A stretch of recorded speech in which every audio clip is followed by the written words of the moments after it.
Setting up your Apple Watch Series 11 and connecting it to your iPhone can feel like a lot at first, especially if this is your first time using an Apple Watch. From powering it on to pairing, signing in, and choosing settings, there are several steps involved, and missing one can slow things down. The process is designed to be smooth, but things like pairing animations, Apple ID prompts, and permissions can make it seem more complicated than it actually is.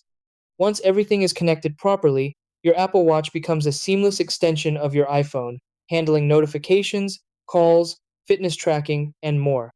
The key is to follow the steps in the right order, and within a few minutes, everything will be up and running without any issues. Try these.